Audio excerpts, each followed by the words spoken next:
Hey everybody, it's Children's Book Reviews again. Today we're going to be talking about Nightsong by Ari Burke and Lauren Long. That's Lauren as a man's name, Loren, by Scholastic Inc. And Scholastic's a press that is very hit or miss of me, but I call this one a hit. This book tells the story of a young bat who knows how to fly, but doesn't know how to navigate at night on his own. And so his mother sends him out on a mission to go find insects to eat by himself. And he has to learn to use his sonar, his echolocation. And he flies out into the darkness and gradually learns to use his voice to perceive and see things in the night. And he gets braver and bolder.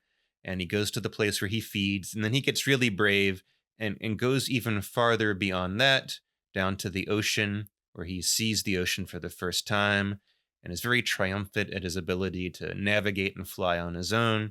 Then he goes back home to his mother. Very simple little story, but it's told with this very rich poetic language. Like, here's the first paragraph. The sun had set, and the shadows clinging to the walls of the cave began to wake and whisper. Then it goes on. Chiro, little wing, the bat mother said to her child, tonight you must fly out into the world, and I will wait for you here. And then it goes on as she gives him her advice. And the illustrations are very good. Surprisingly good, given that a lot of the pages are taken up with black space, because this happens in caves, it happens in the night, and you're supposed to be seeing how difficult it is to see things at night.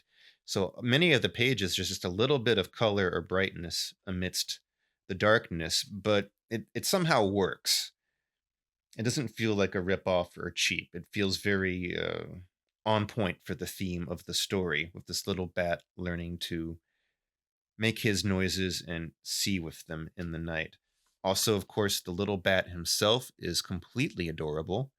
And I don't know how you even managed to pull this off, because real bats are ugly as sin, but this one is just the cutest bat you're ever going to see in any story ever. And I think my kids like the cute little bat. But I'm surprised that they pay attention to this story as well as they do, especially my son. I had never heard of this book until I got it as a hand me down from a friend of older kids. And my son would have been 2 at the time when I first read it to him, maybe 2.5. And just really held his attention span, and it became something that was part of his regular rotation. He requests this from time to time. If I send him to the bookshelf to get a book to read, he'll bring me back this. And that's despite it having a very advanced vocabulary and a sort of dense poetic style of narration. For example, the bat's echolocation is described as him singing to the world and singing things into being and singing to see. And when he sees, it's the world singing back to him. And so you get lines like this.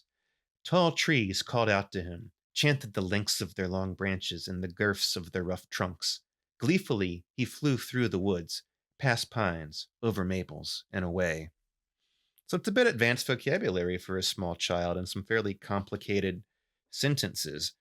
Now, I think if your kid does have the attention span or interest in language to follow something like this and enjoy it, that's good. That way you're sort of pushing them towards learning new words and more complicated ways of talking and different styles and rhythms of language. I don't know if that's going to work for every kid. You'll have to know your own child or try it out on them, whether their attention will hold on this at age 2 or 4 or whatever. But it's become a regular in our house, and look how cute this bat is. This bat is adorable. It's become a regular in our house, and it ends with this little glorious bit of, we finally, after all the darkness, get sunlight, and we get Chiro returning to his home. Right? Maybe you're supposed to say it Cairo. I think it's like a Greek name. Chiro sounds cooler. And then we get our ending line, our little line that I always kind of laugh when I say it.